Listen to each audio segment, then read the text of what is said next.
The Subcommittee on National Security, Illicit Finance, and International Financial Institutions will come to order. Without objection, the chairman is authorized to declare a recess of the committee at any time. This hearing is titled Evaluating the Operations of the Committee on Foreign Investment in the United States. Without objection, all members will have 5 legislative days within which to submit extraneous materials to the chairman for inclusion in the record. Today is the committee's annual oversight hearing on CFIUS and will provide members an opportunity to review the Trump administration's implementation of the CFIUS process and the Outbound Investment Security Program, both of which are administered by the Office of Investment Security.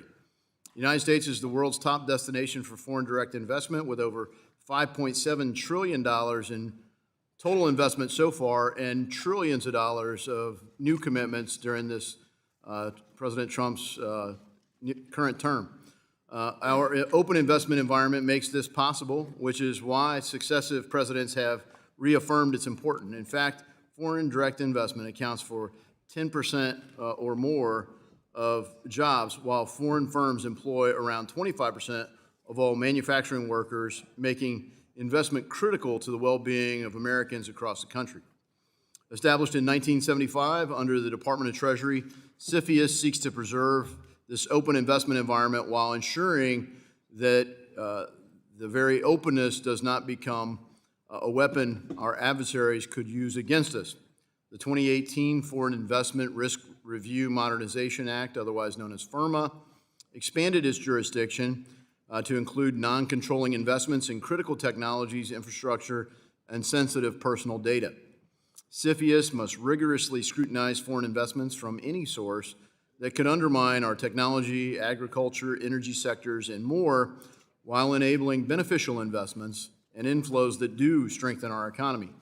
At the same time, CFIUS must not become so bureaucratic that the process prioritizes answering every conceivable question over neutralizing threats.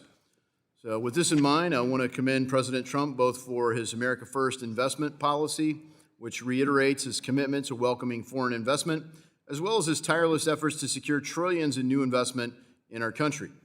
I especially want to highlight CFIUS's Known Investor Portal pilot program, which promises to streamline investment for repeat friendly investors, allowing resources to be directed where they matter most for screening new risks. However, reviewing inbound investments alone cannot fully protect our national security. This is why Congress enacted Representative Barr's COINS Act last month as part of the NDAA, which tasks the Office of Investment Security to build on the Outbound Investment Security Program.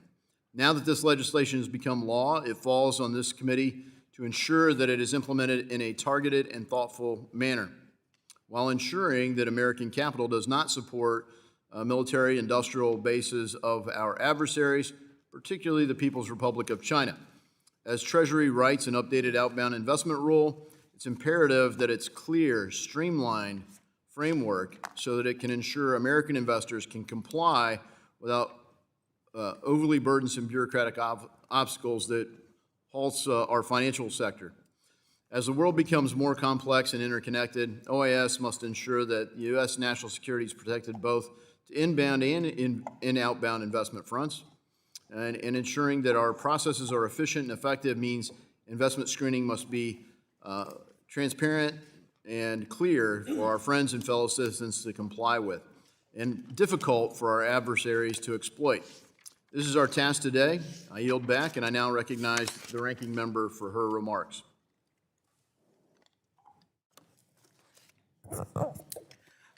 Good morning, and thank you, Mr. Chairman, for holding this hearing, and thank you to our Assistant Secretary for being here today, fresh on the job. The Committee on Foreign Investment in the United States, or CFIUS, plays a pivotal role in our national security framework by ensuring that foreign direct investment transactions do not pose a threat to the United States while maintaining an open investment environment. Although CFIUS has only blocked a handful of transactions to date, its thorough vetting process is essential to protect our national security.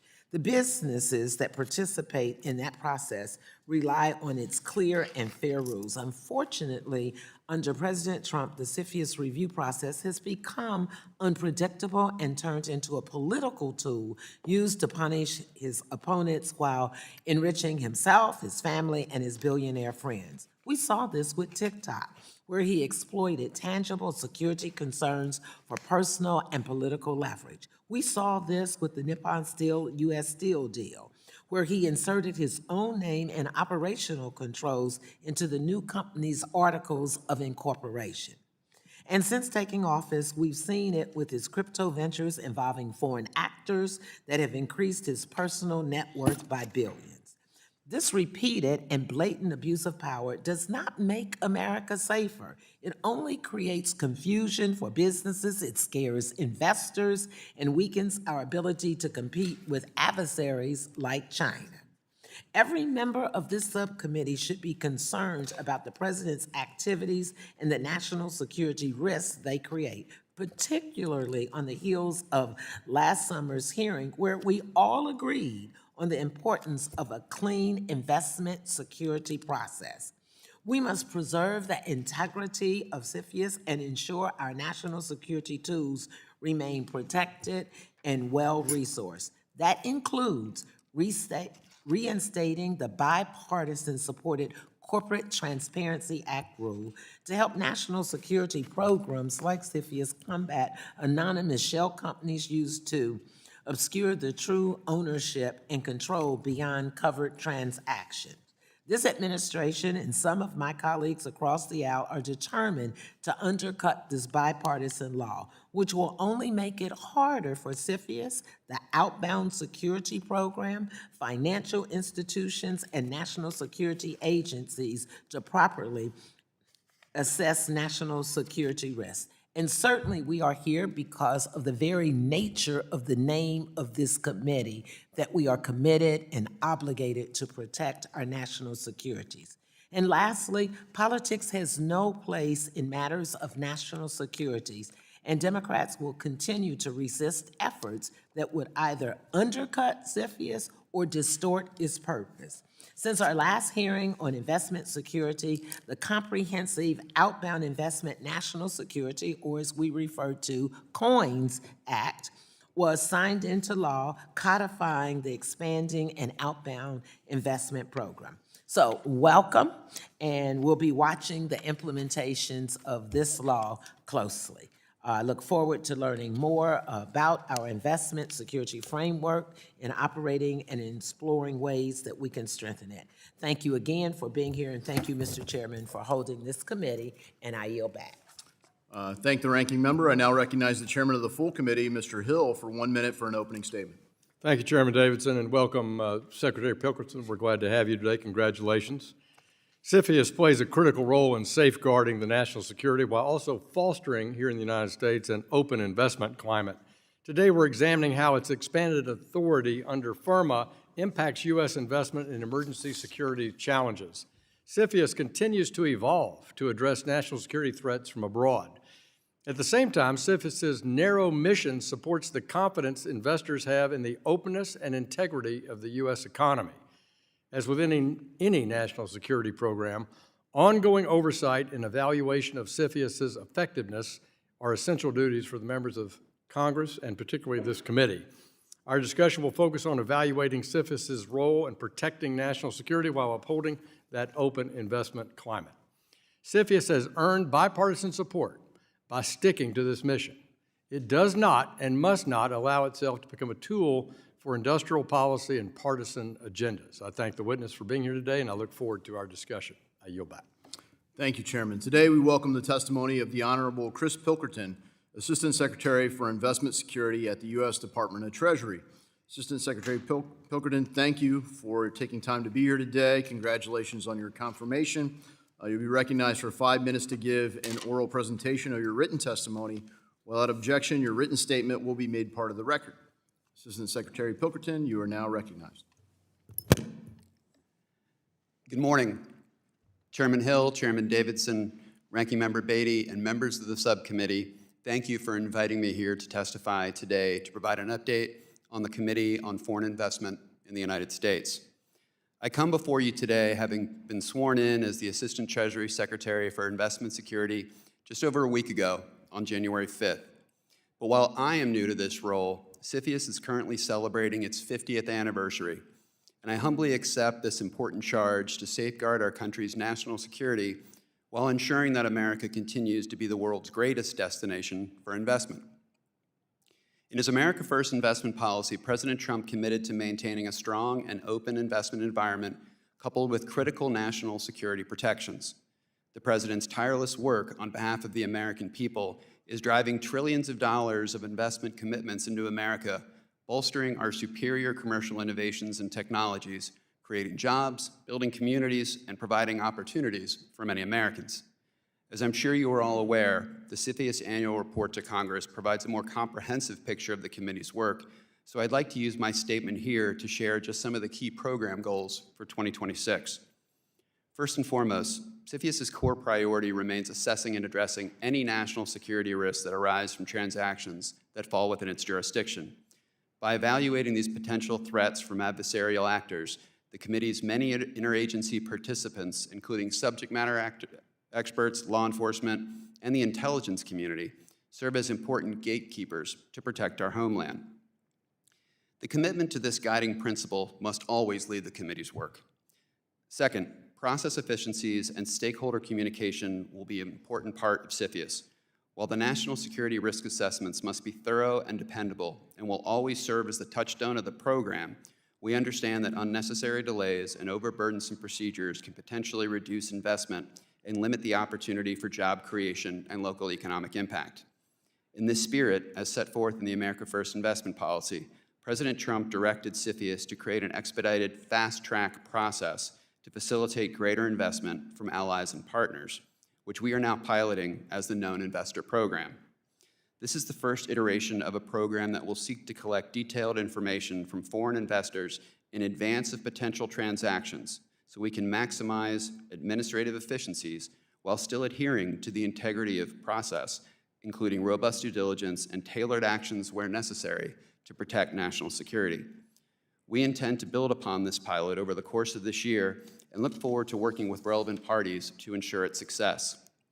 Third, as Congress directed, filing certain types of transactions with CFIUS is mandatory, and the committee has the authority to review any transaction not voluntarily filed with CFIUS that is covered by its jurisdiction and may raise national security considerations. Accordingly, CFIUS is focused on ensuring transaction parties comply with the mandatory filing requirement, and we're prepared to act if they fail to do so.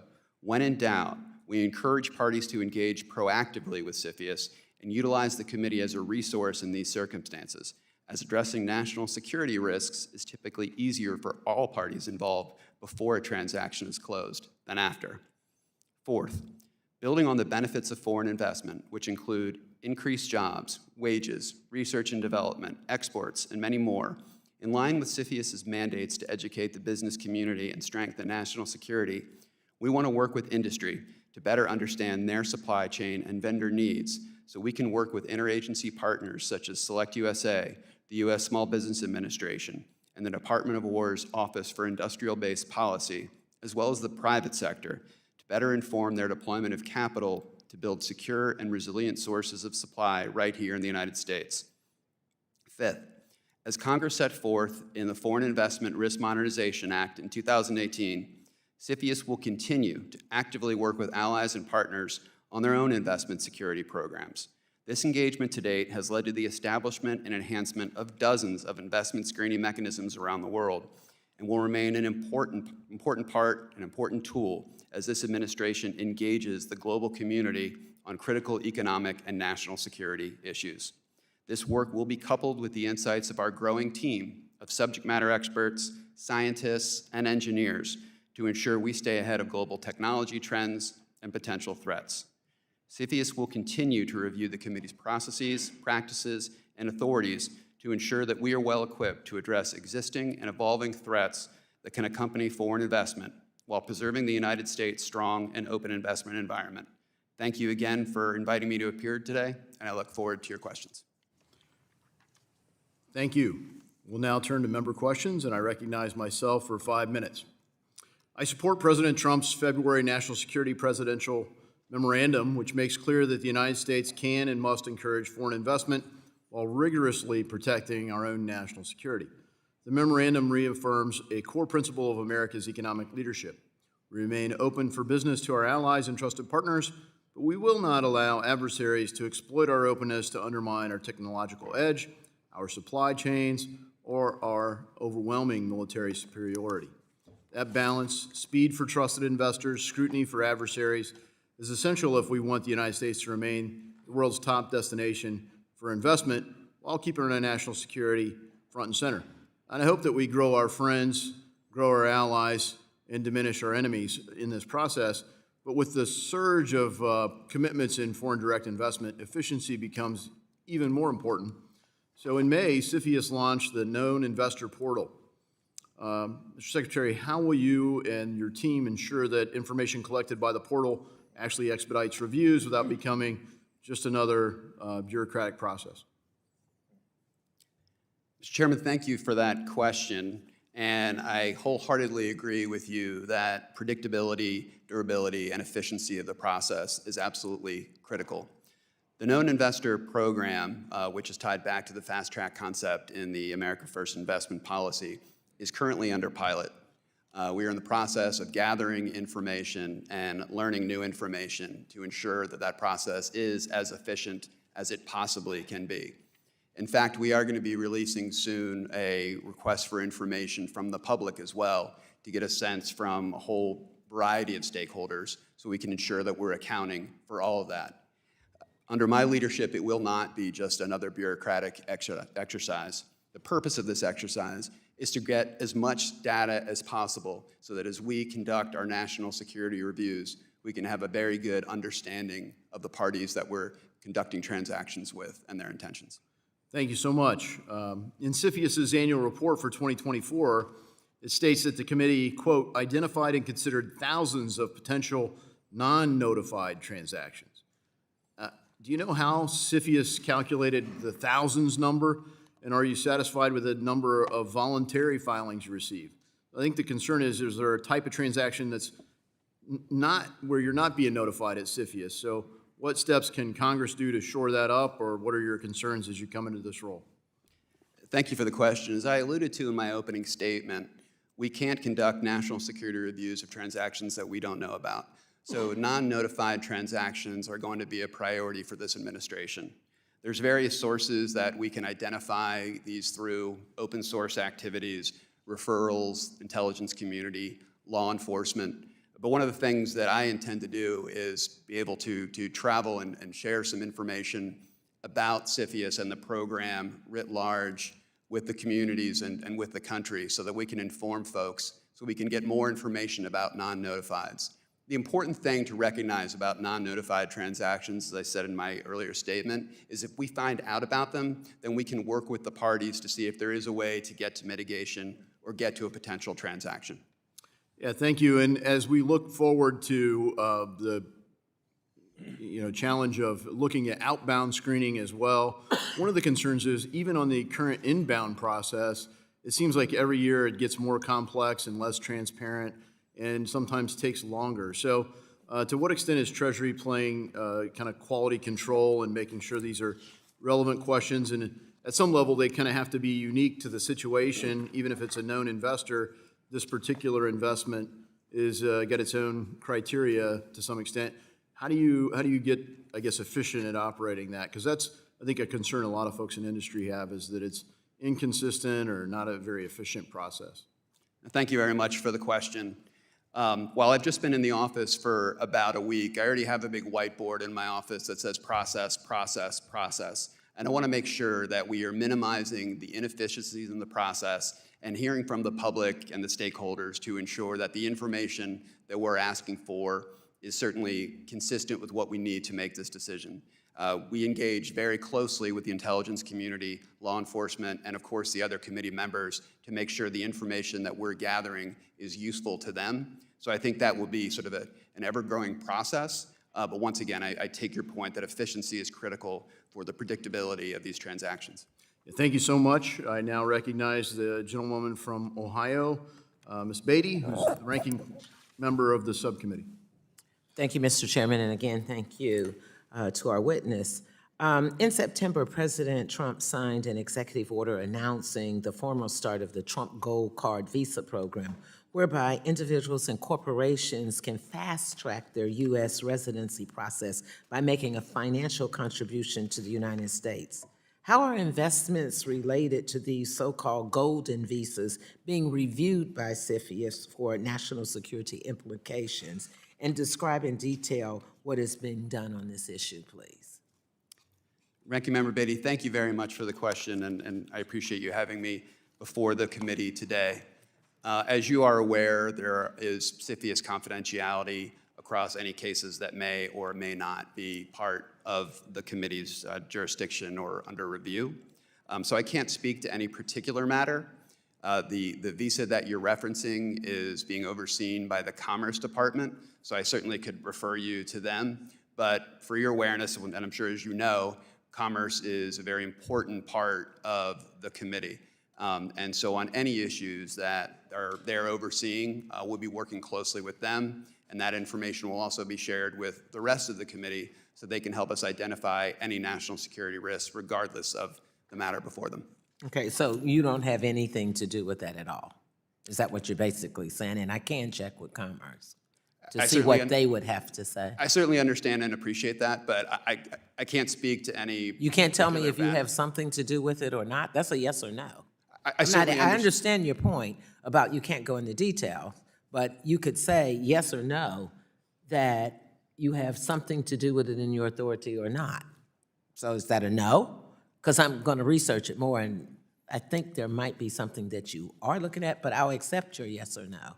With all due respect, under my understanding of CFIUS confidentiality, I can't speak to transactions that may or may not be coming through the process. So you don't know if it's coming through the process or not?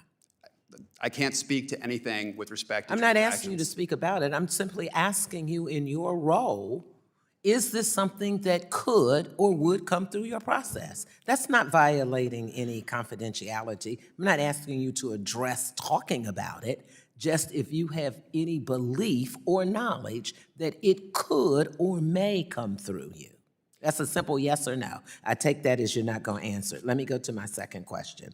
You noted in your opening testimony that pursuant to President Trump's direction, CFIUS is piloting an expedited review process for lower risk transactions. What is the status of this procedure, which is through your jurisdiction? And for the record, a follow-up to Mr. Chairman's question is you can say yes or no, that this will go through the notice and comment period. Yes, so with respect to the known investor program, I certainly can confirm that process is in an up and running pilot. We anticipate that pilot to go through 2026. We are gathering information and getting lessons learned. And as I did reference before, we do have a request for information that will be coming out soon to get from more information. I would also anticipate that we would be putting out a lot of public guidance associated with that over the course of the year. I know it's an area of specific interest, obviously, for you and for the committee. So we want to be sure that we're not only sharing that information, but also getting as much feedback as we can to make sure it's as efficient as possible. How long of a period? Is that a 60-day period, a 90-day period of the notice and comment period? I don't know that we've determined that, but I think it would probably be around 60 days. That would be my guess.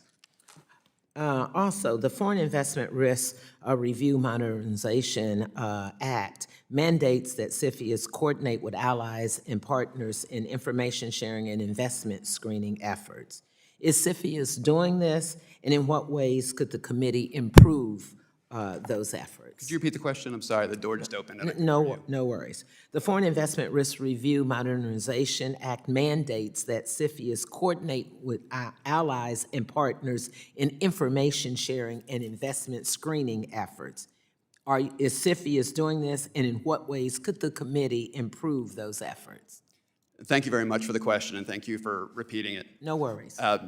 Yes, the international partner engagement for CFIUS, as I mentioned in my opening statement, is absolutely critical. Over the course of the program, particularly over the last few years, we have had a number of interactions, and it's very routine, with folks around the world to help them to develop their investment screening processes. Some of the countries that we talk with don't have any investment screening. Some only have sort of a smaller version of it. And so we want to share best practices as to what we've learned as well, because not only is it just sharing that information abroad, but there's also a huge benefit to the United States, because any country that we do business with could certainly become an unwitting vector for an adversary. Thank you. My time is up. Thank you for that detailed response. Thank you.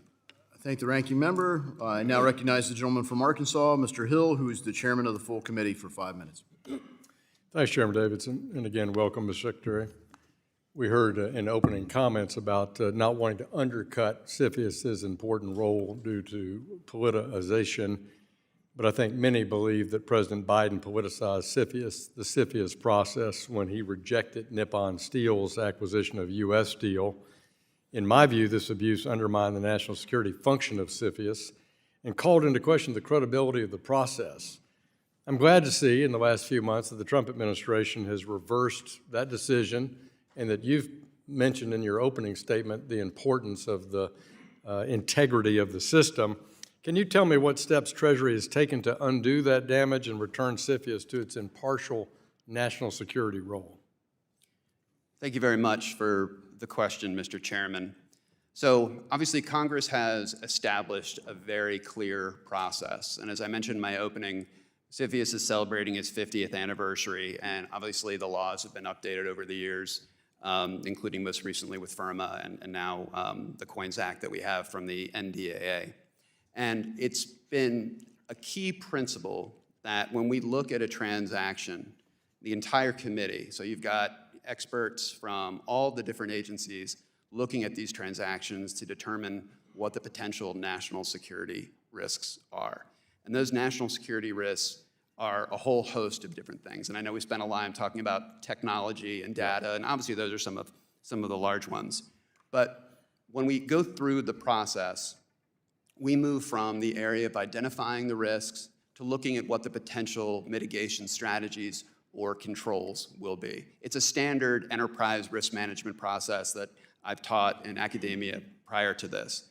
And that is what is supposed to happen. It is the threat of the potential actor, the vulnerability of the actual transaction, and then what is that risk that we need to control for. And it's a very sort of, I'm opening it as a sort of simple equation. It's obviously much more complicated than that, but that is what the process should be and will certainly continue to be under my leadership. Well, we'll certainly be watching for that here in the committee in our oversight capacity. Japan's one of our closest allies, no doubt, but CFIUS has still not granted Japan accepted foreign state status. Why do so many of our friendly partner nations remain subject to CFIUS hurdles when Congress gave you a tool to exempt them? So thank you very much for the question. As you know, right now the accepted foreign state status is limited to the Five Eyes partners. We certainly are always examining that and looking at opportunities to ensure that we're able to bring in various investment from various countries. I think known investor programs is certainly another way to take a look at that, and we certainly want to advance that. Japan has certainly been a strong ally and partner, and I'm always happy to engage with you in the community. Well, I think we should continue the conversation because as the government moves to a more of a partnership, friendshoring issue and taking the challenge of critical mineral development, the processing of those is unlikely to take place in the U.S., but it's also unlikely to take place in a lot of the Five Eyes member countries, with the exception perhaps of Australia. So I think that kind of business combination is going to be important going forward. On the nations that have sought a consultation with you on developing their own inbound investment screening protocol, could you provide us a list of those countries in the Western Hemisphere that you've consulted with? So just picking up on your last point about Japan, I know Japan has been increasing their investment screening, and we'll be likely engaging with them to learn more and be as helpful as we can. With respect to the number of countries that we've had in the Western Hemisphere that we've engaged with, Yeah. I'm happy to circle back to you on that. That would be helpful, and we're happy to receive that if it needs to be classified in a classified setting. Treasury continues to implement the outbound investment restrictions that were launched by the Biden administration. And just last month, though, it was reported that China was trying to undo the U.S. investment assumption of C.K. Hutchison's ports, which included those at the Panama Canal. That was a major outbound investment championed by the president, and so I'm concerned that it's off track. Could you, in the time I have remaining, we don't have much, so would you respond to me in writing on that subject? Yes, sir, happy to do so. Good, thank you very much. Mr. Chairman, I yield back to you. Thank you, Chairman. I now recognize the gentlewoman from California, Ms. Waters, who's the ranking member of the full committee. Thank you very much. Mr. Pilkerton, last year, it was announced that President Trump's World Liberty Financial completed a deal with MGX, a company based in the United Arab Emirates. The foreign firm invested $2 billion in Binance, a shady Chinese-owned cryptocurrency exchange where Treasury had said, and I quote, allowed money to flow to terrorists, cyber criminals, and child abusers through its platform, quote unquote. To fund the deal, MGX purchased $2 billion of Trump's World Liberty Financial stablecoin, USD1, effectively a hefty foreign investment in Trump's then brand new stablecoin. Further, while it's unclear what role Binance played or continues to play in World Liberty Financial, we do know that the foreign firm has no public headquarters, and the former CEO received a pardon shortly after accepting the Trump stablecoins. Thus, we know that this sounds like a covered transaction between a U.S. business and a foreign person that would require CFIUS review. Did CFIUS receive the required filing from the parties for this significant transaction? Did CFIUS complete a review of the transaction? And if so, what was the outcome? Ranking Member Waters, thank you very much for the question. Given the fact that there is statutory confidentiality associated with the CFIUS program, I'm not permitted to speak about any matter that may or may not have come through the CFIUS program. So was the review done? So with respect to this or any other matter, under the statutory confidentiality, I'm not able to speak to any particular matter. What I'd like to ask you is, if there was a review of the transaction, could we get a briefing on it here in Financial Services? I'm happy to have our legislative team work with your staff. I beg your pardon? I said I'm happy to have our legislative team work with your staff on this.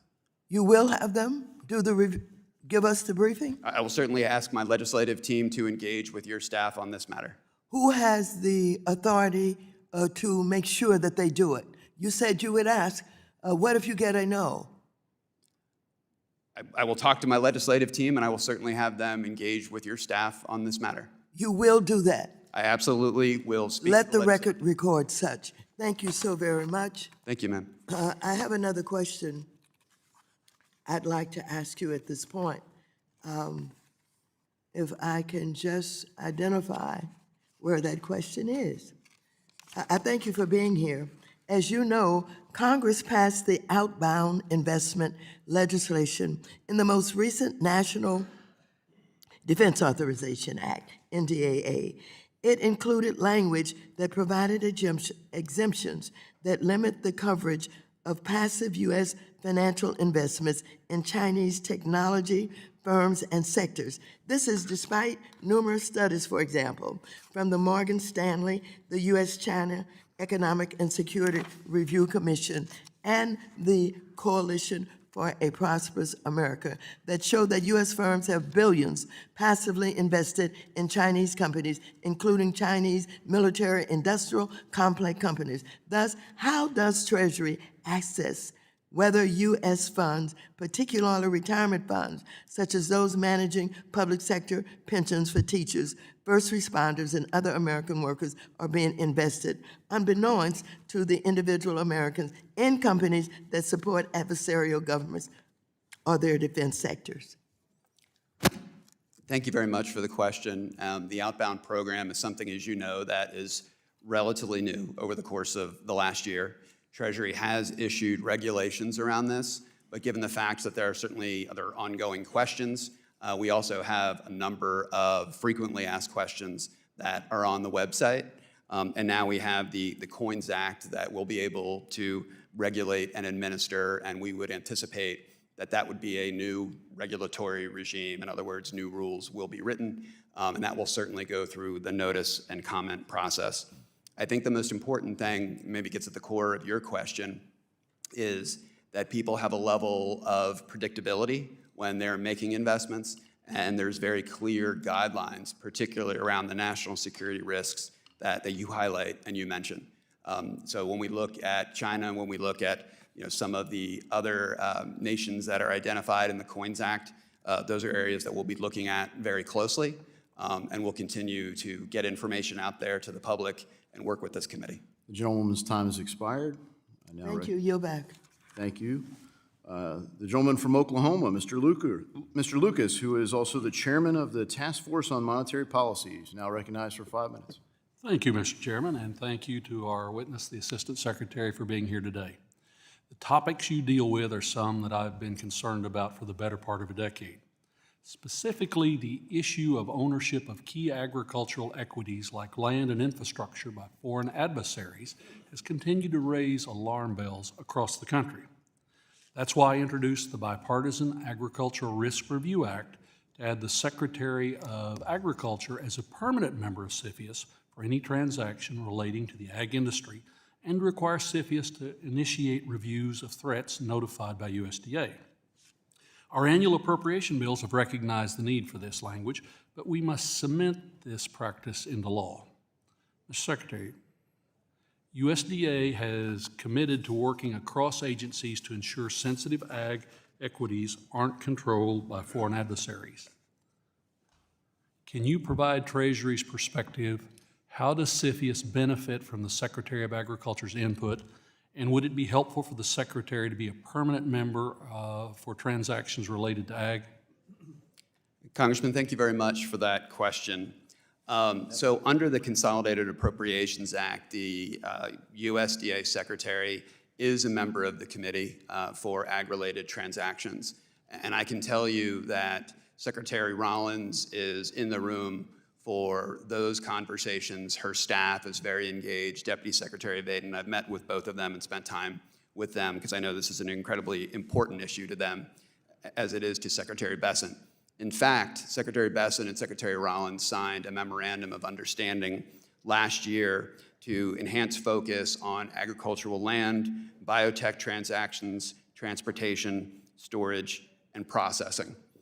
And Secretary Rollins often says food security is national security, and I certainly agree with that, and her leadership has been very important. So I look forward to working with them very closely on these issues, as well as getting their insight and leadership. My bill preserves CFIUS's case-by-case approach to ensure that the United States retains a friendly investment climate. Can you expand on Treasury's efforts to attract investment without compromising national security? Thank you very much for the question. So I think one example of that under the America First investment policy is the known investor program, trying to ensure that we get more information up front so that when we're making these decisions when the capital is coming through, we have more information about the underlying transaction and the investors. We're also going to be traveling the country and spending time with various communities to ensure folks are aware of CFIUS, aware of the program, aware of the process, and we'll be doing more roundtables and conferences associated with that, and then work very closely with our partners at Commerce and State, who have an international investment mission of bringing FDI back into the United States. Secretary, we have a patchwork of state laws across the country dealing with the issue of foreign adversary ownership of ag equities. How is the Treasury Department thinking about the interplay between the various state laws and our federal regulations? Thank you very much for the question, and it's an important one. We work closely with our state partners in implementing our process. And one of the things that I want to be able to do during my tenure as Assistant Secretary is to ensure that state legislators and state chambers of commerce in particular are aware of CFIUS, its role, and its jurisdiction. I can only execute on the laws that this Congress has passed, but I think that information sharing, certainly at a high level, but just understanding processes will be very good for those relationships and hope to close the loop here. In Oklahoma, under state law, we have some very strong language dealing with these kind of issues. My state authorities are very enthusiastic about enforcing that. A lot of times they have to be made aware of what's going on in order for them to enforce state law. So this sharing of information is critically important. If that's an invitation, I humbly accept, sir. Absolutely. And with that, Mr. Secretary, thank you for being here. You have perhaps one of the most critical roles when it comes to the future of the economy of this country. Yield back, Mr. Chairman. Thank you. Thank the gentleman. The gentleman from California, Mr. Vargas, who is the ranking member of the Task Force on Monetary Policy, is now recognized for 5 minutes. Thank you very much, Mr. Chairman. I also want to thank the ranking member for this hearing. I think it's a very important one. And again, I want to thank the witness. We did hear earlier about the politicization of government. I mean, it's ironic because right now, and I'll have much more to say this afternoon at the Monetary Policy Task Force about the politicization of the Justice Department going after Chairman Powell. I mean, it's unbelievable to me. You know, it's almost as they're eating their own. I mean, Chairman Powell's actually a Republican. He's not a Democrat. But I think he's one of the most honest, straightforward people I've ever met. I mean, if there's anyone that's above reproach in the sense of his honesty, I think it's Chairman Powell. And to go after him, to try to force him to be political, I think is horrible and something that's very damaging to our reputation as a nation and certainly to the Justice Department. With all that being said, talking about reputations, Secretary, you have a very sterling one. You come very well regarded by everyone that you've worked with so far, and I was very pleased to see that you were appointed to this position. I know the reason for that is your tremendous Jesuit education and training at Fairfield University. Congratulations for that. But I do want to ask you about the Nippon Steel deal. So there was a reversal, as the chairman said earlier, of that, and I wanted to get your sense why did that happen?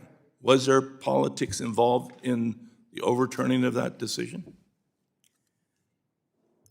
Congressman, thank you very much for your question, and thank you for your kind words as well. With respect to Nippon Steel, I am limited under the CFIUS confidentiality requirements as to what I can say, but I would point you to the June executive order that the President set forth, setting through the resolution of the national security risks. Okay. I do understand that you are quite limited. I'm an attorney myself, and I do understand confidentiality in those issues. So again, I'll take your word on it, and I'll also follow up with the reference that you gave us. I do want to ask, though, about emerging technologies such as AI, semiconductors, and the biotech are becoming increasingly important in the national security realm. Many of these companies hold large amounts of our personal data. What measures does CFIUS require to ensure that adversarial actors cannot access this sensitive U.S. data, such as our health or biological information? Thank you very much for the question, Congressman. And what your question is really almost at the core of the program. Emerging technologies are advancing so quickly that this program has a huge responsibility to oversee that, to identify national security risks, and figure out ways to sort of move forward within this space. So FIRMA gave us quite a bit of latitude and authority over a lot of that technology. And there's actually been an expansion of the technology as well in the COINS Act on the outbound side. So when we see a new technology, whether it's AI or quantum, we go through a whole host of protocols. We have the entire committee process involved in that, and certainly the experts are looking at that from law enforcement and from the IC. But I take your point that because things are emerging and advancing so quickly, CFIUS has a responsibility to the program, to the administration, to the Congress, and obviously to the country to ensure we're staying ahead of those. So one of my priorities is to double the size of our research team to ensure that we have PhD experts that are working on each of these areas as sort of a technology center of excellence so we can stay ahead of the curve. Now, but how will you monitor later on for compliance? Because I understand that that's the initial hit. How are you going to be able to monitor it? Monitor the forward? compliance with. Yes. So there's a lot of different ways that we can actually look at that. We can look at the different type of protocols that might be around particular technologies. Like, so for example, if you were looking at AI, it's usually a stack of products, looking at the particular products that, you know, an organization may be investing in or what have you. That's a very high-level explanation. But at the end of the day, each of those transactions are going to be reviewed, not just for technology risk, of course, because we're looking 360 all the way across the board, but we need to make sure that we're protecting our country and protecting our homeland on each one. My time is up. I again wanted to congratulate you and wish you good luck. Thank you very much, sir. Thank the gentleman. The gentleman from Texas, Mr. Sessions, is now recognized for 5 minutes. Chairman, thank you very much. And Secretary, we're delighted that you're here. As you can see, this, not just subcommittee, but the members of this committee have important questions, and consider that the job that you and your team does is very important. You earlier received a question from my colleague, Mr. Lucas. I'm from Waco, Texas, and have a district that is dominated by agricultural interest and products. And Mr. Lucas has the same. And we have spent a great deal of time attempting to work not only with the state, with the secretary on these sorts of issues from agriculture, but also with you, because you're the beginning point where people have to, as required by law, to talk about the investments they would wish to make.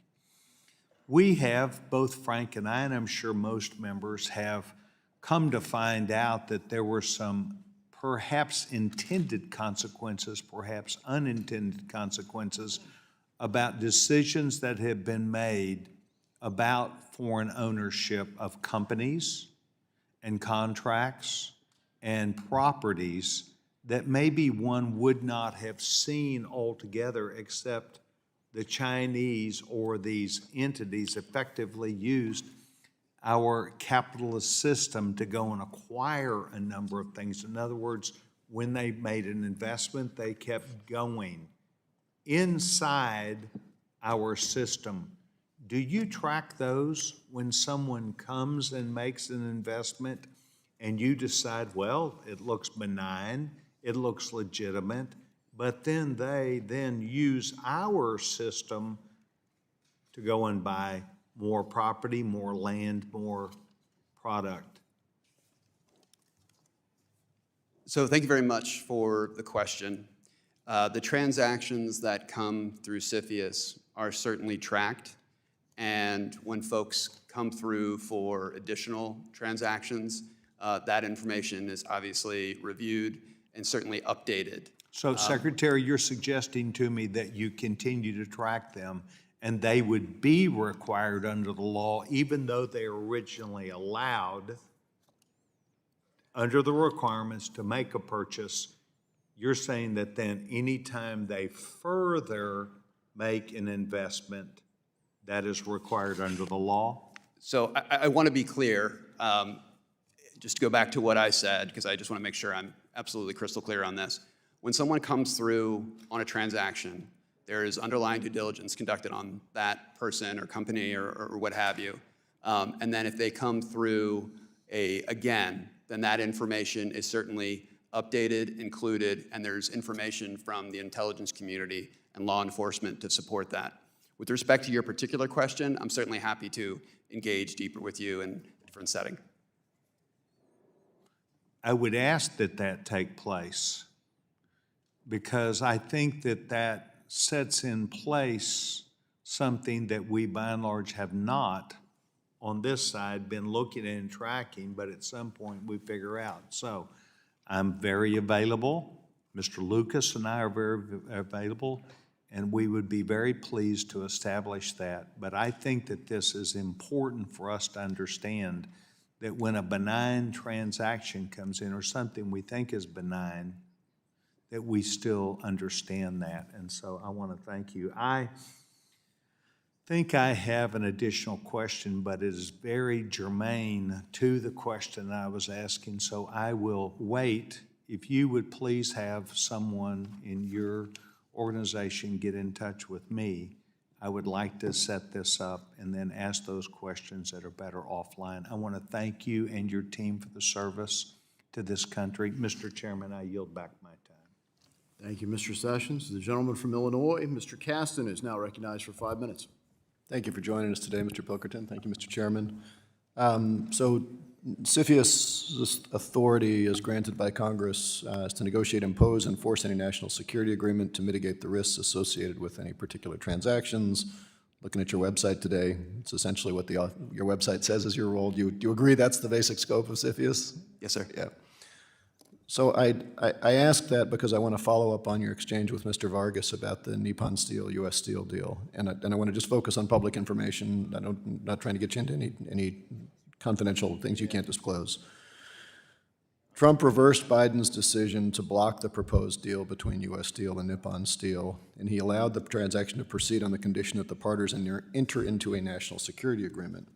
The terms of that agreement, which are public, personally grant President Trump veto power over major business decisions, including offshoring of production, changing the investment schedule, their business model, the specific products they make. Furthermore, President Trump is listed by name, again, public information, in U.S. Steel's amended corporate charter filed with the Securities and Exchange Commission. What I want to know is what was the process within CFIUS to authorize Donald Trump's name to appear in the filings and give him direct veto powers over major corporate decisions? Congressman, thank you very much for the question. I will reiterate, as you know, that there is CFIUS confidentiality related to my role, which is mandated by Congress. And I know you indicated that you're referencing public information, but I think it's important to lay that foundation. With respect to the decision process that was made there, that information is contained in the June executive order. So was CFIUS responsible for that, or was it delegated to a CFIUS member agency? Once again, I'll have to rely on the confidentiality. I'm not asking what the decision was. I'm asking who made the decision. Was it made in your office, or was it not made in your office? The confidentiality provisions of CFIUS set forth by Congress are very broad, so I'm not in a position to be able to speak to that. I'm sorry that you feel the need to evade. Can you then point to any prior cases where CFIUS authorized the president to exercise a direct role over a private company's operations?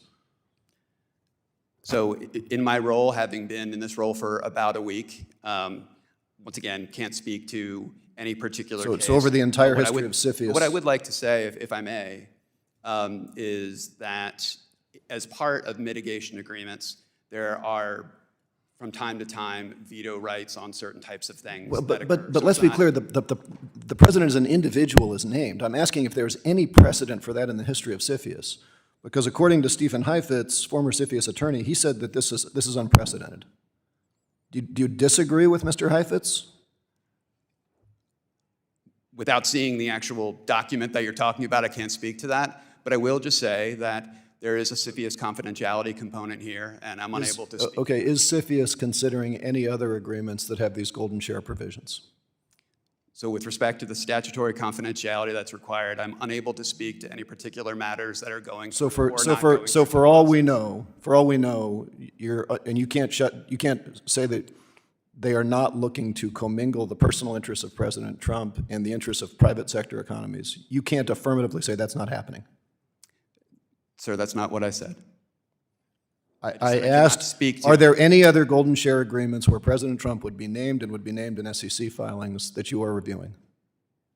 Yes, no, or you can't say. Under the confidentiality requirements, I can't speak to any particular case. Okay, well, let's talk more philosophically then, because this isn't a one-off. Last year, the Trump administration acquired a 10% stake in Intel. making the U.S. government their largest shareholder. That is not the Republican Party that I thought I knew.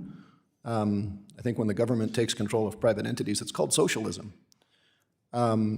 Setting aside what Trump may do, that creates a massive conflict of interest for any future administration, because simply the act of trying to unwind that could put huge downward pressure, threatening to unwind that could put huge downward pressure on their share price. You used to be the compliance officer at JP Morgan. What is your message as you sit here today to corporate boards who put an emphasis on regulatory compliance, who like the rule of law, who would like to be independent of the government, and they're confronted with the threat of direct government action because as you sit here, you cannot tell us whether President Trump is going to do this again? Congressman, I certainly appreciate the question, and I certainly believe very strongly in regulatory compliance, very strongly in the rule of law. When it comes to the particular matter that you're talking about, I would refer you to the Department of Commerce and the team there that worked on that matter. I'm extremely disappointed in your answer. I yield back. Thank the gentleman. The gentleman from Kentucky, Mr. Barr, who's the chairman for our subcommittee on financial institutions, is now recognized for 5 minutes. Secretary Pilkington, thank you for your service to the country. Congratulations on your appointment to this important assignment. As of early 2026, President Trump had announced up to $9 trillion in total foreign direct investment commitments that he negotiated. Just as an example, UAE, $1.4 trillion investment framework. Qatar, $1.2 trillion. Japan, $550 billion in key industries, including energy and AI infrastructure investments. Saudi Arabia, $600 billion investments in trade over 4 years, later expanded to almost $1 trillion. South Korea pledged $350 billion in investment with an additional commitment to purchase $100 billion in U.S. energy products. The president has been remarkably successful in just 12 months' time to negotiate massive amounts of foreign direct investment in the United States. Consistent with that, I applaud your office's Known Investor program. How important is it that as you fulfill your national security obligations implementing CFIUS, that we keep this open investment climate, especially with respect to these key investments that President Trump has negotiated? Congressman, thank you very much for your question, and thank you for your leadership on the recent outbound legislation as well. With respect to this question, I think it's incredibly important. The America First investment policy made it very clear that while national security is going to remain a priority, America is open for business. And America is open for business in a whole host of areas. You talk about the technology pieces, AI and quantum and other areas, but we really want to bring in business from all different areas, because obviously the benefit to that is not just to those business, to America itself, but to those communities, jobs, research and development. Obviously, there's a whole host of things. So when it comes to that money that's actually coming in, I see it as part of my responsibility to ensure that the program is in place, whether it's Known Investor or the standard CFIUS program, has all of the efficiencies that money, assuming that it passes the national security protocols, is able to come into the country and be put to work. Well, thank you. And at the end of last year, as you just noted, the President signed into law the National Defense Authorization Act, which included my legislation, the Comprehensive Outbound Investment National Security, or COINS Act, also known as the Fight China Act, the Foreign Investment Guardrails to Help Thwart China Act. The COINS Act ensures that Americans are not unknowingly funding the military-industrial complex of our adversaries by codifying and enhancing the Trump administration's America First investment policy and the Outbound Investment Security Program. Your office, the Office of Investment Security, is responsible for implementing the statute and overseeing the prohibition and notification investments into certain sensitive technologies. Treasury released FAQs at the end of last year expressing awareness of the new obligations under the law. Under those FAQs, you have 450 days after enactment to issue regulations. What is your time frame? So thank you for the question. Well, 450 days is what we have, and I've been on the job about 8.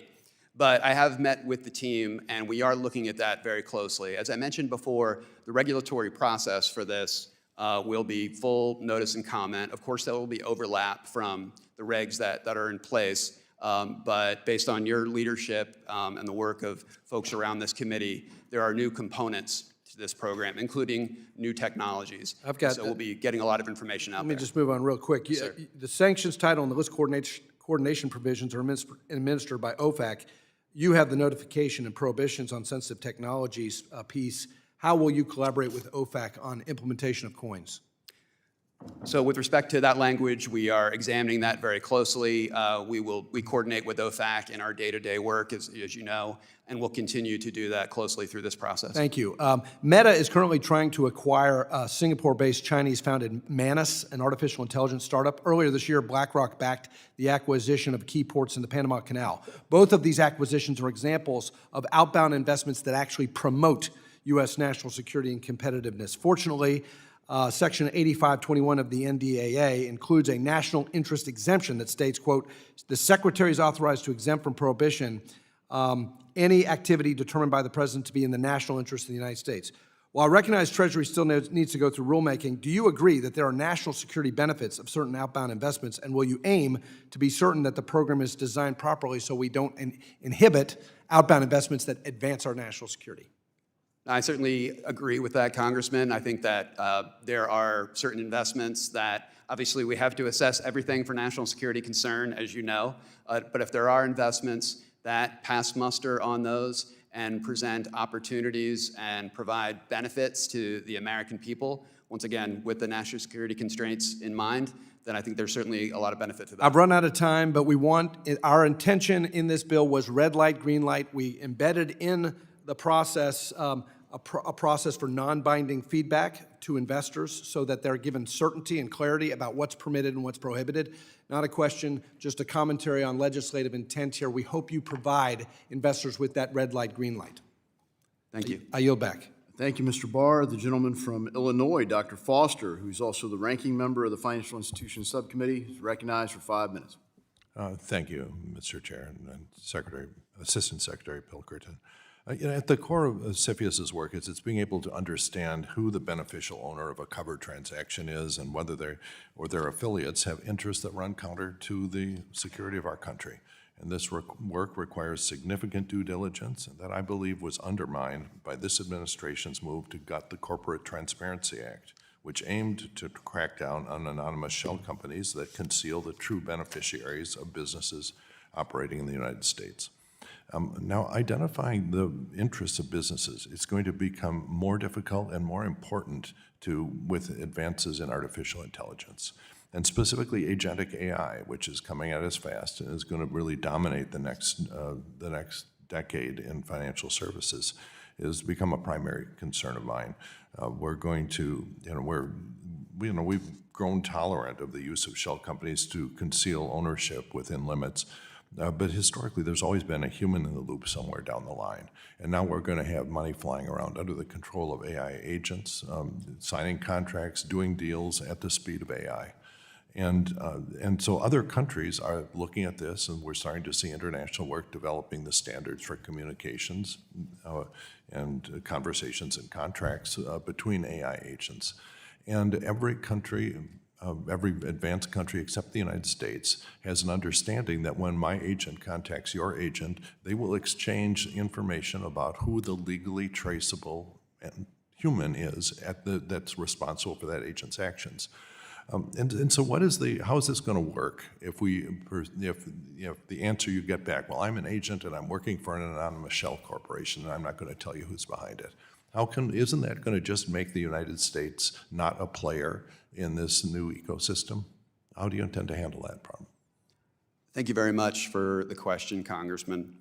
Over the course of the CFIUS process, as I mentioned, we have a number of committee members, many of the larger cabinet agencies, but we also work very closely with the intelligence community and law enforcement, and of course have access to a variety of different databases associated with that. So regardless, the CFIUS process will continue to be diligent, continue to be thorough and fulsome. So with respect to our work, we will move forward to identify national security risks of the investors of those companies, as well as the transaction itself.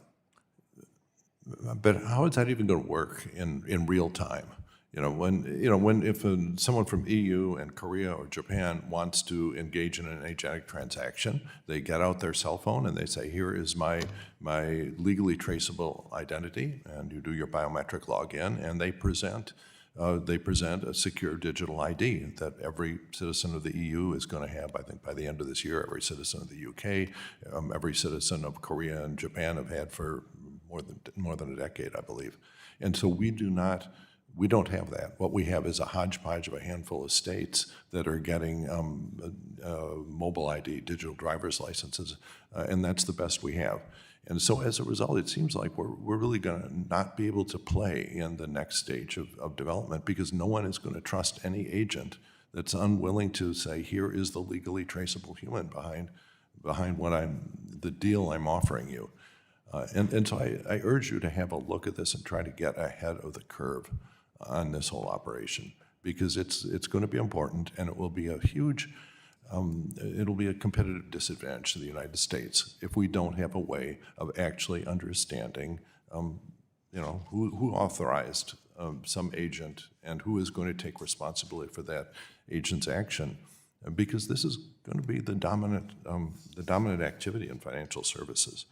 And let's see, can we expect, actually on the specific issue of privacy preserving secure digital credentials, this is something that the Biden administration came in and promised they'd do something to move the ball forward. Do you have any insight into what the plan of this administration is going to be doing in terms of giving U.S. citizens the ability to prove they are who they say they are online? Is that on the agenda? So with respect to data and privacy information that come through the CFIUS process, that's one of our highest levels of concern, and that was outlined in FIRMA. And we conduct analyses and put together processes and procedures to ensure that that data is protected. But once again, that's through the CFIUS process. It appears your question may be alluding to some other agencies, perhaps DHS or others, and I can't speak to that. Okay, but I just, when our agents start talking to each other and doing deals, you can't convene a committee to figure out even who the principals are in the deal. You have to have standards, and so you should get involved in that conversation. Thank you. Thank you. Yield back.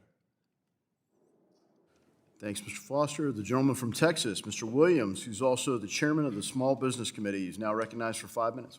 Thank you, Mr. Chairman. Mr. Pilkington, thank you for being here today. The United States has long benefited from being the world's top destination for foreign investment, and that openness has helped drive jobs, innovation, and economic growth. And at the same time, we face increasingly sophisticated threats from adversarial nations that seek to exploit our openness to gain a strategic advantage. Now, getting the balance right is critical. We've talked about that much today, but both for our security and our competitiveness. And Mr. Pilkington, how do you balance protecting national security while preserving the United States' reputation as the safest and most attractive power to invest? Congressman, thank you very much for your question, and thank you for your leadership on small business. The question that you point out is really at the core of President Trump's America First investment policy. As I said in my opening statement, national security will always be the priority of the CFIUS program. But the opportunity to bring in foreign direct investment and share to the world that America is open for business is incredibly important. The way that I can do my part in both of those things is to ensure that the program that we have at CFIUS remains robust, thorough, and understandable to the parties. It's got to be efficient. As I said before, process, process, process. And that process does include the analysis of the risks and the mitigation potentially associated with them. The other thing that I can do is ensure that people understand the process. And so as I mentioned before, I would like to be able to get out into the communities, talk to the state chambers, as well as travel internationally with our state and commerce partners and make sure they understand the process so that when they come through it, we can come and have an understanding and a conversation and ensure that it's as efficient as possible as it can be to bring those dollars into the country. All right. Secondly, CFIUS has been given expanded responsibilities over the past several years, including authority over non-controlling investments in certain real estate transactions, but as foreign investment strategies evolve and threats become more complex, it's important for Congress to understand whether the current framework is keeping pace. So looking ahead, where do you see the biggest gaps in CFIUS authority that Congress may need to address? At this time, I'm, once again, having been on the job for a week, I'm conducting sort of my own risk assessment of that, working with the team and sort of finding where there may be, potential gaps or things to think about. To date, I feel that the authorities there are strong, and to date, I feel like we have what we need to do our job and look at all the national security risks that are at issue. If at any point I don't, I have absolutely no hesitation to come back to this committee, because I know that there is a lot of nonpartisan interest to help advance this program, and I would certainly engage with both sides of the aisle to advance that. Thank you. On my last question, I want to discuss the 2017 purchase of a trailer park located to Whiteman Air Force Base. As you know, Whiteman is home to our nation's B-2 stealth bomber fleet, one of the most sensitive and strategically important assets in the U.S. military. The acquisition of a property that is less than 1 mile away from Whiteman's runway raises serious national security concerns, particularly given the potential for persistent surveillance, intelligence collection, or interference with base operations. So quickly, this property is reportedly one of several properties that have been purchased by individuals with alleged ties to the CCP intelligence. So question is, Mr. Pinkerton, without commenting specifically, is this the kind of transaction that CFIUS would typically want to review for national security purposes? Thank you very much for the question, Congressman. As you identified, I can't speak to any specific type of transaction, but protecting our national security where transactions are close to military bases or sensitive sites is another priority for CFIUS. In fact, the NDAA had a component entitled Protect Our Bases Act. And so those are things that we are doing. We will certainly implement that law and work through the CFIUS process, but it is critical that we protect the sensitive sites, including military bases of our country. Absolutely. I yield my time back. Thank you for being here. Thank you. Thank you, Mr. Williams. Another gentleman from Texas, Mr. Gonzalez, is now recognized for 5 minutes. Thank you, Mr. Chairman. Thank you, Mr. Pilkington, for being here with us this morning. Mr. Pilkington, foreign investment plays a major role in the great state of Texas, as you may know. We're deeply integrated. We're a deeply integrated cross-border region economically, culturally, and financially, with families, businesses, and investors operating on both sides of the border. And while I fully understand and support the Treasury's responsibility to protect national security and combat illicit finance, I'm somewhat concerned that the increasingly punitive or opaque federal actions, whether through CFIUS reviews or heightened compliance burdens on banks and financial institutions or related Treasury tools, will have unintended consequences for communities like ours. Actions like these will discourage legitimate foreign investment and push capital to other countries where the United States has less visibility or leverage. We already have some foreign nationals that normally used our banks moving to Canada and Europe. My question is, how is CFIUS balancing the need to safeguard national security while maintaining an open investment posture for lawful, good faith investments and investors to ensure capital remains in places like Texas and other places around the country? Thank you, Congressman. And it's an incredibly important question and one that we look at every day. In the America First investment policy by the President, he specifically called out overburdensome mitigation agreements. And these are parties, as you know, that come through the process. We've identified potential risks, and then we work with the parties to determine, are there controls that we can sort of put on this process so that we can mitigate those risks to a point where it's acceptable to the committee. In my experience, I certainly understand and appreciate why those mitigation agreements are necessary, and they will continue to the extent it's applicable and appropriate for a certain act. But as the President has called out the overburdensome piece, I do think we need to pay very close attention to that to ensure that folks that can come through the process and are appropriate to come through the process can do so in an efficient manner.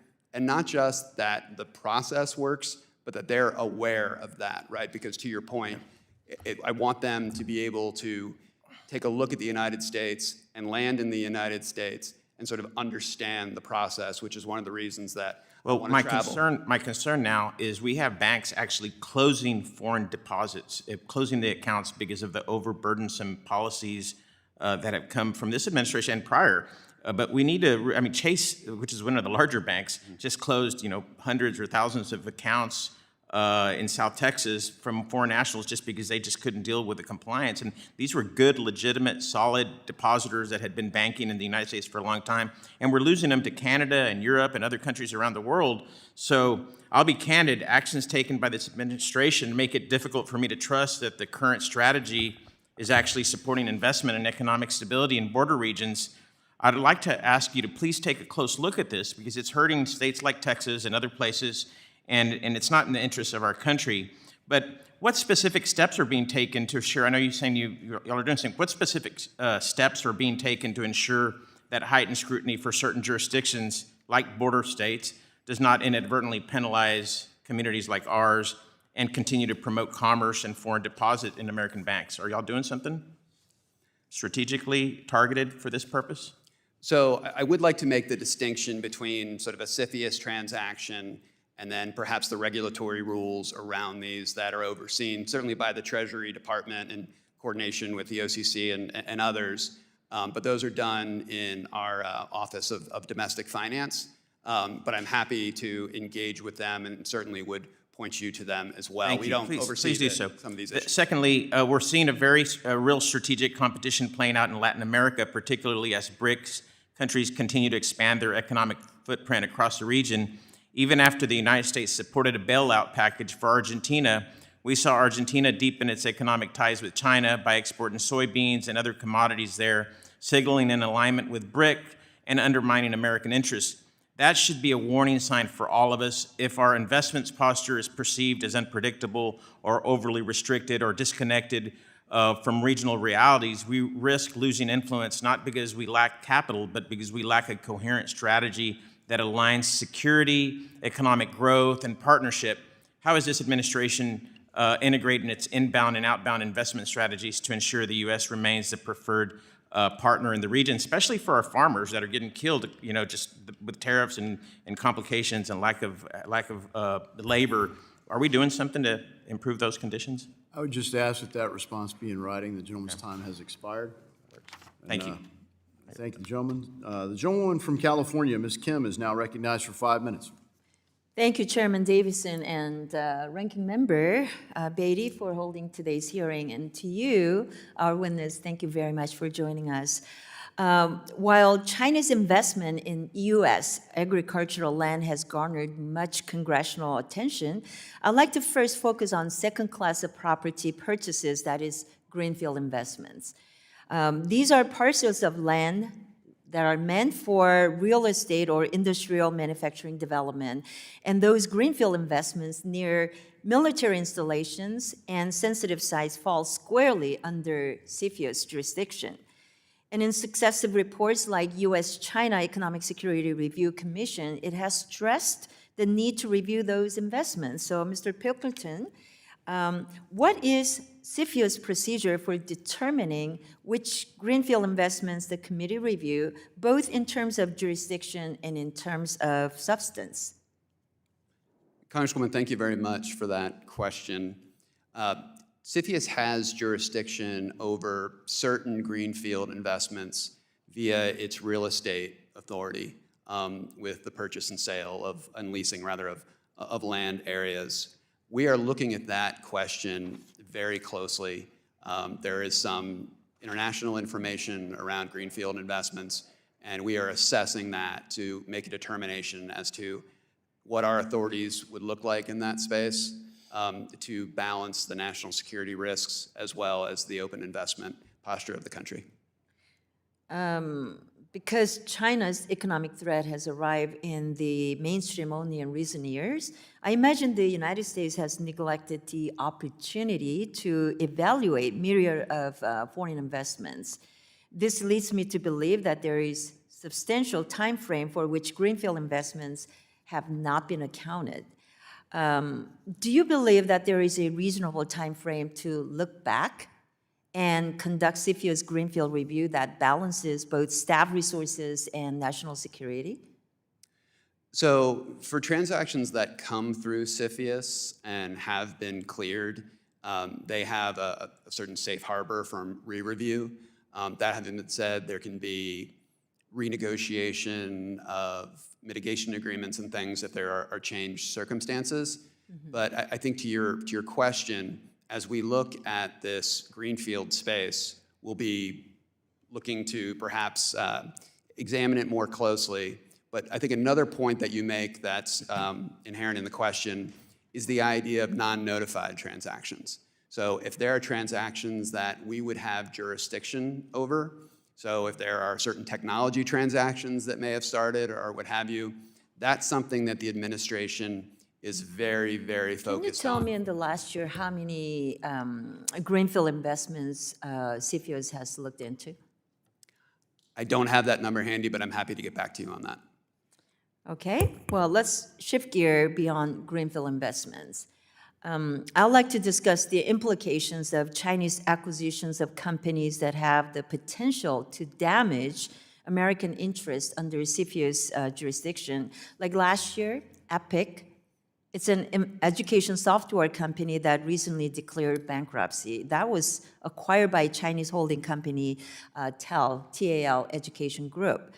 I know that I, along with many of my Senate colleagues, have concerns that this acquisition could result in the chance for the CCP to access the students' private data and also conduct the influence operations against the American students. So can you talk about how CFIUS determine which non-notified transactions it should request a declaration from, especially acquisitions of companies that possess the Americans' personal data? That's a great concern for many of us. No, and I certainly share that concern. While I can't speak to any particular matter, as you're aware, we need to ensure that any transaction that comes through CFIUS, there's no sort of per se prohibition per countries, but we want to ensure that we're constantly evaluating some of our most critical national security risks, and I think data and privacy is one of those. So when we look for non-notified information, when we get information that comes in, it goes through a standard review process to make a determination as to whether it should have gone through CFIUS in the first place. And it kind of goes through that exact same lens that a covered transaction or filing would go through anyway, including the data piece that you mentioned. Thank you for your time. I yield back. Thank you. The gentleman from California, Mr. Liccardo, is now recognized for 5 minutes. Thank you, Mr. Chair. Assistant Secretary Pickerton, thank you for your testimony today. I appreciate your recent emphasis on protecting the sensitive personal data of Americans.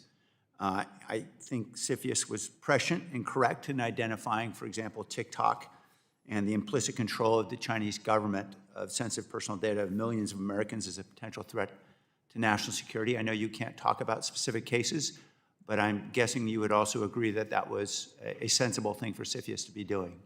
Is that fair to say? While I can't speak about a particular case, it is certainly very important to protect privacy data of American people.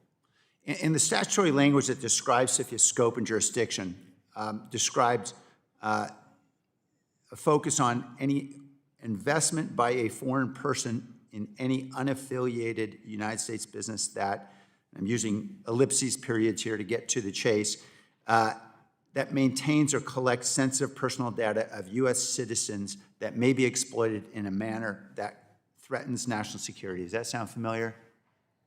Yes, yes. So I'd like to provide you with a hypothetical, knowing that you cannot discuss a particular case.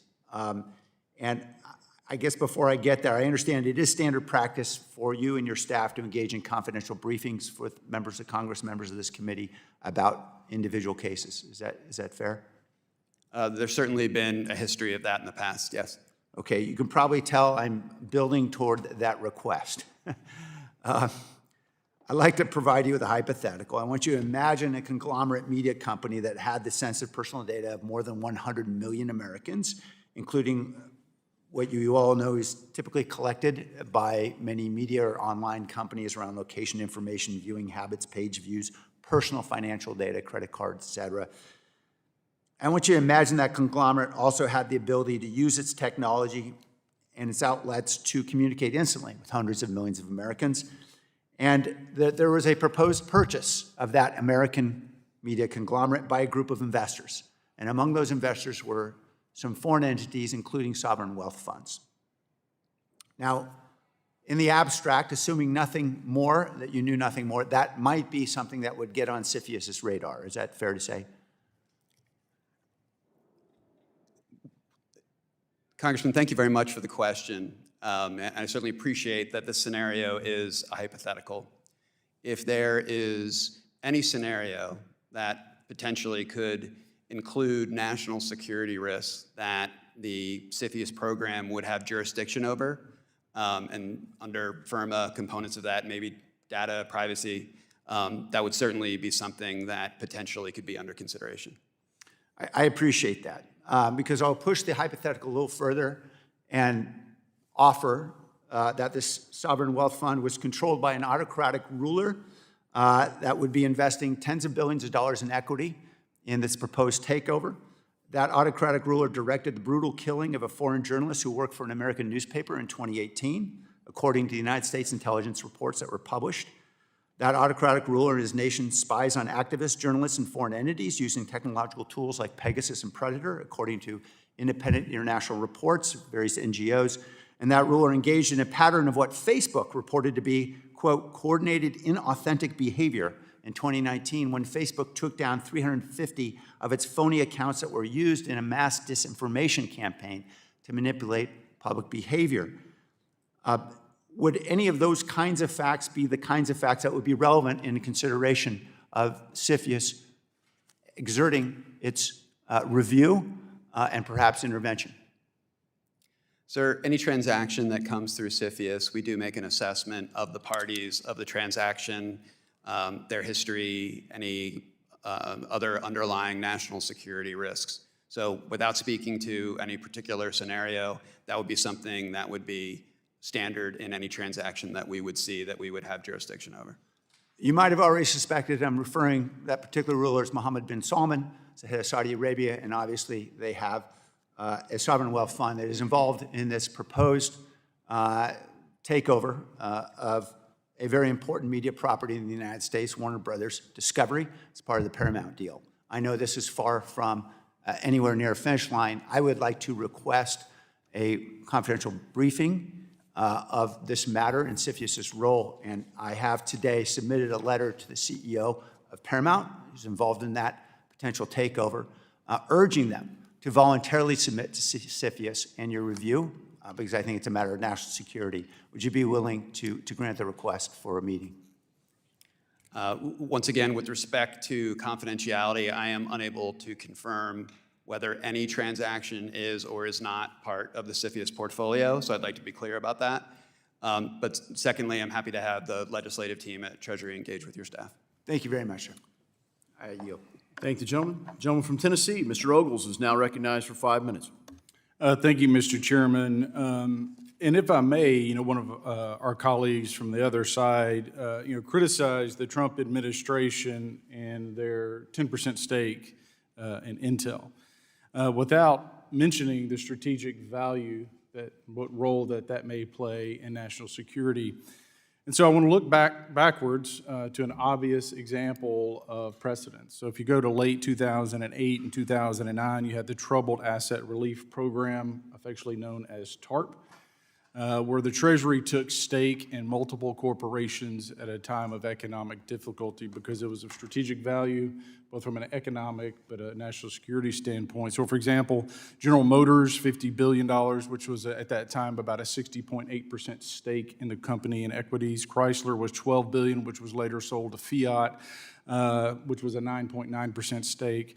Then you look to the financial services industry, which would obviously be the jurisdiction of this committee, where Citigroup and Bank of America received $45 billion in equity purchases, and then AIG had a very complicated structured purchase agreement of $182 billion, which roughly was a 79.9% stake. So there is a historic precedence for Treasury getting involved when it is to the benefit of the United States of America. And failing to mention that, and I serve as the chairman of Homeland Security Cyber Subcommittee, where we deal with these types of conversations on equities and foreign interest and how it affects our country. And obviously, our biggest adversary is China. But that being said, I want to thank the chairman, Mr. Pilkerton, for being here. We meet at a defining moment in the global economy, a moment when our prosperity and our security is inseparable. The Committee on Foreign Investment in the United States, or CFIUS, is one of the nation's most important lines of defense. Its job is to scrutinize foreign capital that could intentionally or inadvertently undermine American national security. That mission has never been more vital. And again, when you look at the AI and the cyberspace, the interconnectivity here is almost unfathomable. For years, the People's Republic of China has blurred the lines between commercial activity and state power. Unlike Western markets where private companies operate independently of government direction, China's corporate sector exists within a political system that compels the cooperation with the Chinese Communist Party's strategic objectives, Beijing's Made in China 2025 industrial plan. Its dominance of key supply chains from rare earth minerals to semiconductors and its expansive industrial subsidies are all aligned to exploit open economies while denying reciprocal access to ours. This is not a benign investment. It is a long-term strategy to acquire sensitive technologies, critical infrastructure, and intellectual property that can be used to China's advantage in future conflict or economic leverage. At the same time, the Islamic Republic of Iran has repeatedly used opaque corporate structures and front entities to evade sanctions and funnel hard currency into its military and security apparatus. Iran's network of proxies across the Middle East, its sponsorship of terrorism, and its systematic efforts to gain access to Western capital and technology pose a clear and present threat to U.S. interests. Iranian actors have used complex ownership chains to mass control of entities that operate across borders, a strategy that, without vigilant scrutiny, could allow hostile regimes to penetrate or influence American technology and infrastructure markets. CFIUS must remain robust, discerning, and unafraid to use its full statutory authority to scrutinize transactions involving entities tied to these regimes. And I want to underscore, Mr. Chairman, as someone who sits on the cyber subcommittee, I serve as chairman. I spend a lot of time in the SCIF in a classified setting. We are attacked daily by China, by Iran, by North Korea. They want access to our markets. They steal our technologies, and it is imperative that we support CFIUS in its mission. Mr. Secretary, Assistant Secretary, the Chinese Communist Party requires companies under its jurisdiction to cooperate with state intelligence and security services regardless of how these companies present themselves abroad. Given that reality, does CFIUS treat transactions involving Chinese-controlled entities as presumptively high risk, even when those entities claim to be a private or routed through third countries? Sir? Congressman, thank you for the question. As you know, under the CFIUS program, there is no per se prohibition from a particular country. That having been said, with respect to China, I'm aware of some of the distinct risks that you're talking about. And so I think taking it at a higher level with respect to the impact of things like cyber, like impact on military technologies, intelligence technologies, those areas are particularly important for the committee. And we rely upon the entire committee around the table to help us inform us of those national security risks so we can make a determination as to whether they exist, whether we can mitigate, or whether to prohibit a transaction. Thank you, Mr. Chairman. I yield back. Thank you. The gentleman from Iowa, Mr. Nunn, is now recognized for 5 minutes. Well, thank you, Mr. Chairman, and thank you for CFIUS for being with us here today. Let me be very clear. The U.S. homeland is not for sale. That means not our military bases, not our family farms, not our key industries. My home state of Iowa has seen agricultural espionage before. Chinese spies were stopped at the Des Moines airport for stealing seeds, literally going to a farm field and pulling them out of a test unit. But because of good work here in the United States, we were able to stop those agents at the Des Moines airport before they fled back to China. Now they can do it blatantly over line. The challenge here is that as I sit on the China Select Committee, I understand the CCP's tactics to penetrate the U.S. market and establish a presence here in the United States. We need a CFIUS program that works. And we welcome foreign investment in the United States, but there needs to be a more thorough and transparent process for understanding and addressing the entities of concern. I think of CFIUS like airport security in a lot of very good ways. We want to move legitimate travelers or legitimate investment into the United States successfully while quickly stopping and identifying those threats before they can enter the United States and take root, as I noted with the Chinese. Right now, we're making everyone wait in that same tragically slow line. As a result, I've called on Treasury and CFIUS several times to Congress to review and address the national security issue which we flagged, the Bitman and Kango active in the digital asset space. This is iRobot and other robotics that are now flowing back to Beijing. The challenge here is not only could you have a ROMBA that could map your entire area and report that back, but the very fact that the Chinese are using lawfare to be able to acquire sensitive proprietary information, whether it be corn seeds or robotics, and take that back to replicate inside Beijing. This is a concern that affects all of us. So, Mr. Pilkington, I appreciate your leadership as Assistant Secretary for Investment Security at Treasury. I think members of Congress, we want to make sure that we've got clear insight in the CFIUS review process, particularly where it's most appropriate. I want to ask some specific questions here, and I appreciate the conversation today. Is there a reason that we on the Financial Services Committee can't get updates on our requests, specifically Treasurer's response to my letter about Bitman and the work that CFIUS said is a matter that we can't share anything? Can we get into a skiff? Can we understand what's going on? Can you help provide the clarity to this body so that we can better address legislative solutions with you? Congressman, I certainly appreciate the question. I'm not familiar with your letter, but happy to engage with our legislative team to come back and speak with your staff. But you raise a couple of really important points that I'd like to speak to, if I may. The first is the engagement of this committee is very important. And as I stated before, the ability to be able to come to you and work with you to see if there are authorities or things that the program might need to be able to ensure that national security remains the number one, and the abilities and processes are in place there is going to be incredibly important. And I feel very strongly that we have that now. You made reference to the agricultural area. Earlier in 2025, Secretary Bessent signed an MOU with Secretary Rollins to focus particularly in areas of ag land, biotech, transportation, storage, and processing. So just for you and your constituents, I want you to know that that's an area I've spoken to Secretary Rollins about personally, Deputy Secretary Baden, and it's very high on our radar, and we're excited to have them as part of the committee for those transactions. I'm very encouraged to hear that feedback. I think that is a move in the right direction. When we look at, I think there's 330 transactions annually that your team reviews, that is no small accomplishment. At the same time, I want to make sure that there are prioritizations happening within there. I have to assess that CFIA is doing some level of elevation for key things that are really critical to the United States. Can you speak to us on how that process is working now so we can go after these top-tier bad actors first versus looking at everything in a monolithic approach? Sure. So from a process perspective, going back to your sort of airport analogy, we have the known investor program that is under development. It's still under a pilot. But the idea there is, when we look at the people that are engaged in a transaction and the actual transaction itself, we have to assess both of those components for the national security risk.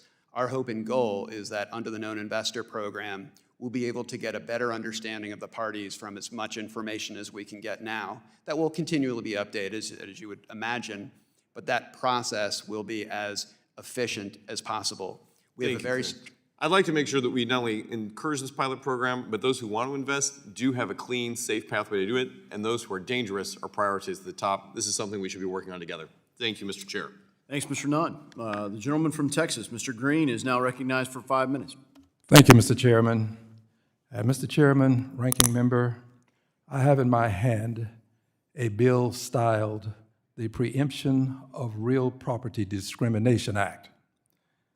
This legislation would preempt states from producing unacceptable laws related to real property transactions as they relate to persons who may have a foreign background.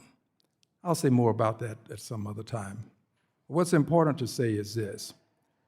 This legislation is legislation that would preempt the 50 states from each having their own laws related to individuals who are from other countries buying property. I'm honored to tell you that the Honorable Judy Chu is a co-lead on this legislation. It was introduced in a previous Congress, and today I plan to introduce it again. 50 states, 50 different laws. CFIUS has the authority to deal with these transactions. 50 states, 50 different laws. Would you kindly explain, sir, whether you think we should have 50 states with 50 different laws? Some may have a ceiling that's quite high. Others may have a floor. Your response, please. Thank you, Congressman, for the question. In the CFIUS program that I have gotten the honor to lead focuses obviously on the federal CFIUS laws. Now, in implementing that program, we work very closely with state actors to ensure we understand their concerns and are able to engage accordingly. Let me ask you this, sir, if I may. I appreciate your interacting with them, but if it's only an interaction and they are allowed to do whatever they choose, we still have 50 states with the ability to promulgate 50 different laws. And thank you very much for that question. And I just wanted to finish up saying that I not only will be engaging with the states, but also with the chambers of commerce so they understand the federal CFIUS program. With respect to the CFIUS program that I lead, I can only execute the laws on the federal side. I have not seen your legislation, but obviously I'll be focus proud on what I can do. I'll be proud to have you review it. But 50 states with 50 different laws is unacceptable. I think we need to preempt. CFIUS should have the authority to do this. And if we need additional laws other than what I'll be introducing along with the Honorable Judy Chu, I'll be more than pleased to look at producing the laws to do this. This would undermine CFIUS to have these 50 states engaging in this process at will. But there's something more sinister that's taking place right now. It creates xenophobia when a state like Texas produces its law and you are relying on realtors to enforce the law. There's a certain amount of xenophobia that's taking place. And people are worried about their ability to engage in a legal transaction. I'm going to give you a vignette that I have a personal relationship with. I buy property, and I was purchasing a piece of property and dealing with the typical methodology by which one makes the purchase. And at the closing, the persons who were assisting us wanted me to sign a document indicating that the seller is not a foreign national. I don't know the seller's origin. I know nothing about the seller. As a matter of fact, never met the man. It was a man. Never met him. But somehow there was an expectation that I would sign a document saying that he was not a foreign national. That's the kind of confusion that these laws can create because people are desiring to be law-abiding and make sure that they do that which is within the law. I'm a very strong believer and advocate for equality, liberty, and justice for all as we extol it in the Pledge of Allegiance. This behavior of allowing 50 different states to produce laws comparable to what we have in Texas is unacceptable. I think this bill is going to be very helpful. And finally, Mr. Chairman, thank you for giving me this second to say this. I support protecting our military installations, but I don't think we have to produce a law that will allow an American citizen to buy that land and prevent a foreign person. I want to protect us from anyone living near those sensitive sites. Doesn't matter to me where you're from. It's a sensitive site that I judge. Thank you very much, Mr. Chairman. Gentleman's time has expired. All times for questions has expired. I'd like to thank you, Mr. Assistant Secretary Pilkington, for your testimony today. And without objection, all members will have 5 legislative days to submit additional written questions for the witness to the chairman. Questions will be forwarded to the witness for his response. Assistant Secretary Pilkington, please respond no later than February 18th if we get those to you. And this hearing stands adjourned.